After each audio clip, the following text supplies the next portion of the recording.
안녕하세요, 여러분. 오늘은 티핑 포인트로 유명하죠. 말콤 글래드웰의 잘 알려지지 않은 명저, 다윗과 골리앗을 소개하려고 합니다. 이 책은 학벌, 스펙 콤플렉스가 있는 직장인에게 큰 울림을 줘요. 나는 지방대라서 안 될 거야. 같은 생각 해보신 적 있으세요? 그렇다면 이 책을 꼭 읽어보세요. 자신이 비정규직으로 근무하고 계시거나 직무 변경 이직을 준비하고 계시거나 지금 취업을 준비하고 계신 취준생 분들도 이 책을 꼭 읽어보셨으면 좋겠습니다. 지금 자신이 걷는 길이 정상적인 궤도에서 벗어난 것처럼 느껴지실 수 있는데요. 늦게 시작한 사람들에겐 오히려 그 길이 정도일 수도 있어요. 뒤처진 사람이 더 열심히 하려면 무조건 시간을 많이 쓰는 것이 능사는 아니잖아요. 이 책은 그 방면에서 큰 인사이트를 줍니다. 사업 초기에 시행착오를 많이 겪고 있는 대표님들도 읽어보셨으면 좋겠어요. 초반 실패와 불안정성은 과정에서 필연적으로 발생합니다. 누구나 겪는 이 과정을 어떻게 잘 넘어가냐의 문제로 관점을 바꾸셔야 해요. 이 책에는 다양한 사례가 나오니까 일반적인 동기부여 책과는 다르게 자신에게 대입시켜 생각해 볼 수 있어서 좋았어요. 자본과 인맥 등 인프라가 부족한 1인 창업자분들도 꼭 읽어보세요. 자신이 사용할 수 있는 수단이 적을수록 오히려 더 날카로운 전략을 기획하게 됩니다. 제약 조건은 창의성의 조건이기도 하니까요. 조직을 키우면서 리더십에 고민이 많은 경영자분도 읽어보세요. 똑똑한 인재만 뽑으려다가 낭패를 경험하신 분들 많으시죠? 부족하지만 보통의 사람들이 연대할 때 더 강력한 시너지가 나기도 합니다. 1 더하기 1이 2가 되는 채용은 실패한 채용이에요. 1 더하기 1이 3 이상이 되는 채용. 이 비밀을 알고 싶다면 꼭 읽어보세요. 그러면 제가 책에서 인상 깊었던 문장들을 소개하고 제 경험을 나눠드리겠습니다. 잠깐 그냥 지나치지 마세요. 지금 이 순간 책 한 권이 당신의 현실을 바꿀 수 있다는 걸 믿으시나요? 사고력, 기획력, 어휘력, 표현력 모두 일 잘하는 사람들의 공통된 무기입니다. 그리고 그 무기의 근원은 읽고 쓰는 힘에서 시작됩니다. 그래서 만들었습니다. 리드 앤 리드 필사 클럽. 제가 10년간 기업에서 임직원을 교육하며 쌓아온 노하우를 고스란히 담아낸 독서 모임이에요. 한 달 내내 참여해도 단 5만 원입니다. 하루 1,600원이면 그 누구보다 진심인 나 자신에게 가장 확실한 투자를 할 수 있습니다. 자세한 내용은 설명란 링크에서 확인하실 수 있어요. 그리고 한 가지 더 말씀드리고 싶어요. 저는 기록과 회고에 진심입니다. 지금 여러분이 보고 있는 이 콘텐츠도 제가 지난 10년간 써온 독서 노트에서 나왔으니까요. 그 모든 시간과 생각, 실패와 배움들이 이 콘텐츠 한 줄 한 줄에 담겨 있습니다. 그래서 저는 노트도 직접 만들었어요. 700종이 넘는 종이를 테스트했고 글을 쓰는 손끝에 감정까지 담을 수 있는 단 하나의 종이를 찾아냈습니다. 이 지류로 만든 노트는 대한민국에서 오직 리드앤리드에서만 만날 수 있어요. 기록과 회고가 습관이 되면 진짜 나를 변화시킬 수 있습니다. 당신의 성장도 지금 이 노트 한 권에서 시작될 수 있어요. 기록 노트가 궁금하신 분은 설명란을 확인해 주세요. 그럼 다시 이어서 시작하겠습니다. 다윗과 골리앗 107쪽에 있는 문장입니다. 캐롤라인 섹스처럼 유명한데 흑인인 학생들을 데려다 한 단계 위로 올려주는 것이다. 그렇게 하는 이유가 뭘까? 우리가 그들을 돕고 있다고 생각하기 때문이다. 소수 집단 우대 정책이 잘못이라는 뜻은 아니다. 이 정책은 선의로 실행되는 것이며 엘리트 학교들에는 대개 다른 학교들과 달리 가난한 학생들을 도와줄 자원이 있다. 하지만 그렇다고 하버트 마시의 말처럼 큰 연못의 축복이 복합적이고 큰 연못의 단점이 거의 언급되지 않는 것이 이상하다는 사실은 바뀌지 않는다. 부모들은 여전히 아이들에게 할 수 있는 한 가장 좋은 대학에 가라고 말한다. 여기에는 가장 좋은 학교들은 아이가 원하는 건 뭐든 할 수 있게 해줄 것이라는 생각이 깔려 있다. 우리는 작을수록 항상 더 좋은 학급이라고 당연시 하는 것처럼 큰 연못이 기회를 확장해 준다고 당연하게 여긴다. 우리 머릿속에는 평균이 무엇인지에 대한 정의가 있고 그 정의는 옳지 않다. 그 결과 무슨 일이 일어났을까? 내 말은 우리가 잘못 판단하고 있다는 뜻이다. 약점처럼 보이는 것에 얼마나 많은 자유가 있을 수 있는지 과소평가한다는 뜻이다. 뭐든 당신이 원하는 것을 할 가능성을 최대화해주는 곳은 작은 연못이다. 저는 지방대를 나왔습니다. 고등학교 1학년, 2학년 때까지 공부를 안 하고 살다가 3학년 돼서야 가고 싶은 대학교가 생겨서 정신 차리고 공부를 시작했거든요. 성적이 계속 오르지 않다가 마지막 모의고사를 앞두고 조금씩 오르기 시작했고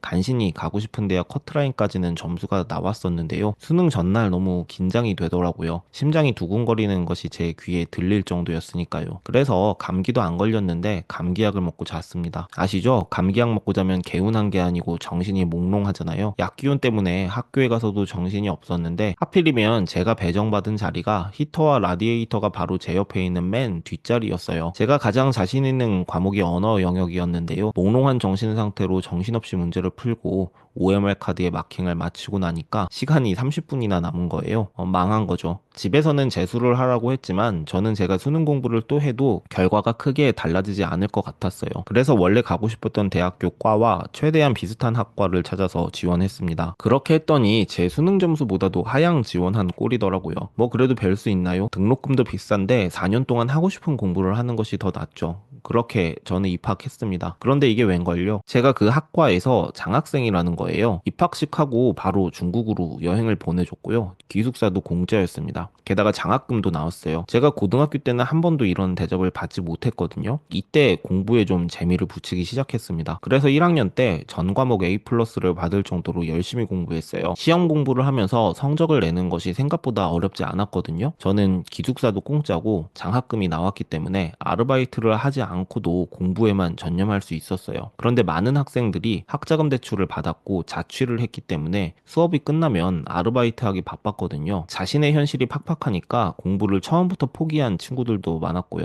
고등학교 때 수험 공부하던 텐션으로 조금만 노력하면 학점을 받는 것이 그렇게 어렵지 않았습니다. 정말 운이 좋았던 건 전공 교수님 눈에 들어서 교수님과 자주 대화를 나눌 기회를 얻게 된 건데요. 제가 다니는 학교가 다른 과는 인지도가 약해도 미대와 음대는 유명했거든요. 교수님께서 제가 공대에 뜻이 없는 것을 알고 미대로 전과할 수 있게 다리를 놔주셨어요. 그래서 전과 시험을 보고 미대 시각디자인과로 전과할 수 있었고 장학금을 받으면서 4학년을 마칠 수 있었습니다. 저는 학자금 대출도 없었고 기숙사에서 생활했기 때문에 월세도 내지 않았어요. 대학교 졸업과 동시에 취업을 했는데요. 월급이 박봉이었지만 빚이 없었기 때문에 월급의 절반을 저축할 수 있었습니다. 지방대 출신이라 그런지 인서울 출신 동기들에 비해 월급이 많이 적었는데요. 어느 정도였냐면 제 연봉이 그때 당시에 1,800만 원이었습니다. 그리고 다른 친구들은 2,700만 원으로 시작했고요. 근데 이 격차는 1년 반 만에 메웠어요. 제가 첫 번째 회사를 1년 반 동안 다녔는데 그 사이에 연봉이 2,700만 원으로 올랐거든요. 여기저기 돈 새는 구멍이 없고 신경 쓸 일이 적다 보니 일에만 몰입할 수 있었던 것 같아요. 그리고 두 번째 회사로 이직할 때 4,500만 원 연봉을 제안받아 이직했습니다. 물론 제가 학창 시절에 꾸준하게 성실하게 공부를 했고 그 습관을 대학까지 유지할 수 있었다면 더 좋은 대학교, 더 좋은 직장에서 사회생활을 시작할 수 있었겠죠. 하지만 제가 과거로 돌아갈 수는 없잖아요. 주어진 환경에서 최선을 다하면 타이밍이 늦었어도 따라잡을 수 있더라고요. 생각보다 많은 사람들이 입사 후 자기 개발을 멈추거든요. 돌이켜 생각해보면 제가 포기하지 않고 끝까지 노력할 수 있었던 건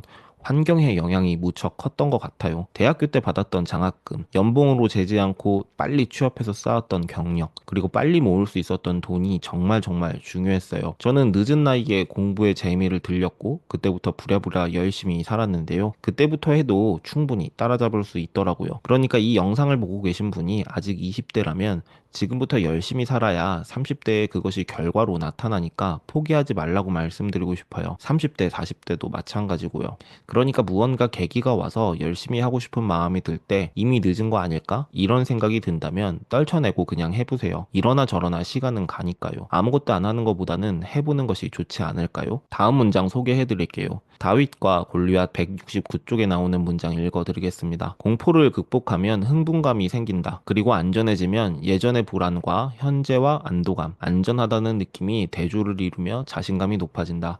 그런 자신감이 용기의 아버지이자 어머니이다. 용기는 이미 가지고 있다가 힘든 시기가 닥치면 당신을 용감하게 만들어주는 게 아니다. 용기는 힘든 시기를 헤치고 나와 어쨌거나 그 시기가 그렇게까지 힘들지 않았다는 것을 알게 되었을 때 얻는 것이다. 독일군이 저지른 비극적인 실수가 뭔지 아는가? 그들이 런던을 폭격한 이유는 대공습으로 생긴 정신적 외상이 영국 국민을 무너뜨릴 것이라고 예상했기 때문이다. 실제로 결과는 그 반대였다. 대공습은 그 어느 때보다 더 용감해진 멀리서 폭격을 피한 사람들의 도시를 만들었다. 독일은 런던에 아예 폭격을 하지 않는 편이 더 나았을 것이다. 제 회사 생활이 순탄했던 건 전혀 아니었습니다. 여러 책들을 소개하면서 제 회사 생활이 어땠는지 자세하게 설명했으니 궁금하신 분들은 제 채널 다른 영상들도 한번 봐주세요. 제가 이 문장으로 여러분께 소개하고 싶은 경험은 제가 시행착오를 어떻게 다뤘는지, 어떻게 시행착오를 통해 성장했는지 그 방법을 자세하게 공유드리고 싶어요. 제가 대학교를 미대 시각디자인과로 전과한 후에 저는 꽤 긴 시간 자격지심 때문에 괴로웠거든요. 다른 동기들은 최소 2, 3년 입시 미술을 거쳐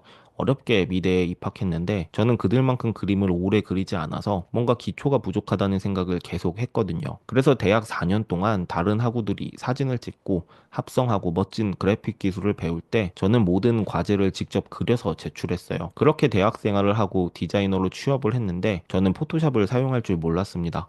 상상이 되세요? 이건 거의 한국말 못하는 한국인을 채용한 거랑 비슷한 수준입니다. 그때부터 회사 생활이 힘들어지기 시작했어요. 매일매일 디자인이 촌스럽다, 기술이 없다, 이거밖에 못하냐는 소리를 같은 팀 동료뿐만 아니라 다른 팀 사람들한테도 들었어요. 아마 이 시절에 직장인이 할 수 있는 거의 모든 실수를 저 혼자 다 해본 것 같습니다. 회사 일은 또 엄청 많아서 시리에 빠져 있거나 멍 때릴 여유도 없었어요. 근데 또 일 욕심이 많아서 혼자 맡아서 하는 업무가 점점 늘어났습니다. 그러다 보니 아침에 출근하면 담당자들이 줄을 서서 수정 요청을 하고 저는 점심 식사 전까지 어제 한 업무를 수정하느라 시간을 다 썼어요. 일 잘하는 사람들은 점심시간 전에 그날 업무를 다 끝내기도 하는데 제 꼴이 참 우습더라고요. 스스로 자초한 일이라 누구한테 하소연할 수도 없었어요. 그래도 이 악순환의 고리를 끊어야겠다는 생각에 그때부터 실수록이란 걸 작성했습니다. 이름은 거창하지만 매일매일 제가 실수해서 수정이 생길 때마다 기록한 일기장이에요. 저는 제가 실수를 해서 수정 요청을 받을 때마다 다음과 같은 양식으로 기록을 했습니다. 수정 요청을 받은 시간, 수정 요청을 받은 날짜, 수정 요청 내용, 원인 분석.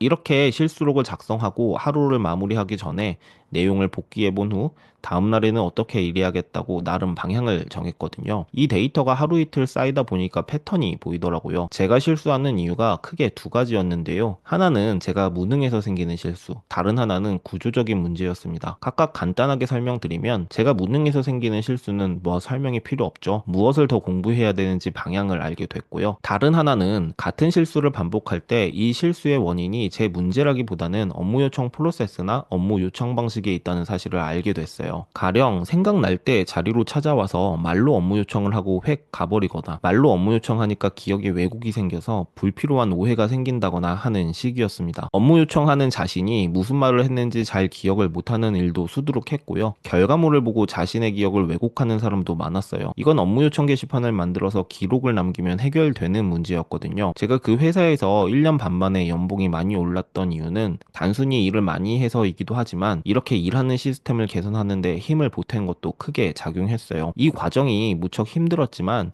지나고 나서 보니 어지간한 이슈에는 눈도 껌뻑하지 않을 정도로 멘탈이 튼튼해졌더라고요. 용기란 이해타산을 따지면서 필요할 때 생기는 것이 아니라 정말 두렵고 떨리는 순간 한 발자국 내딛고 쫄리는 마음으로 끝까지 가고 나서야 전리품처럼 얻게 되는 것이더라고요. 용기 100배라 쫄리지 않는 것이 아니고 시종일관 쫄리고 불안하지만 그럼에도 불구하고 자신을 믿고 끝까지 가야 그 과정을 용기라고 평가할 수 있는 것입니다. 그러니까 시행착오를 너무 두려워하지 마세요. 여러분이 롤모델로 삼고 있는 그 누군가도 겉으로는 백조처럼 우아하게 호수 위에 떠 있어 보이지만 물밑에서는 미친 듯이 발을 놀리고 있을 가능성이 높습니다. 마지막으로 다윗과 골리앗 304쪽에 나오는 문장을 읽어드리고 마칠게요. 프랑스에서 유대인을 받아들인 사람들은 특권층이나 행운아로 살아온 사람들이 아니었다. 사회 주변부에 속하는 사람들, 상처받은 사람들이었다. 이런 사실은 악과 불운이 함께 할 수 있는 일에는 한계가 있다는 것을 떠올리게 해준다. 글을 읽는 능력을 빼앗으면 듣는 재능을 발달시킨다. 도시를 폭격하면 죽음과 파괴를 남기지만 멀리서 폭격을 피한 사람들의 공동체가 생긴다. 어머니나 아버지를 빼앗기면 고통과 절망이 오지만 열에 한 번 정도는 그 절망 속에서 불굴의 힘이 생긴다. 엘라 골짜기에서 거인과 양치기를 보면 칼과 방패, 번쩍거리는 무기를 든 사람에게 시선이 끌린다. 하지만 세상에 아름답고 가치 있는 것의 많은 부분은 우리의 상상을 뛰어넘는 힘과 목적을 가진 양치기에서 나온다. 다윗과 같은 용기로 승리하는 매일매일이 되기를 진심으로 응원할게요. 감사합니다.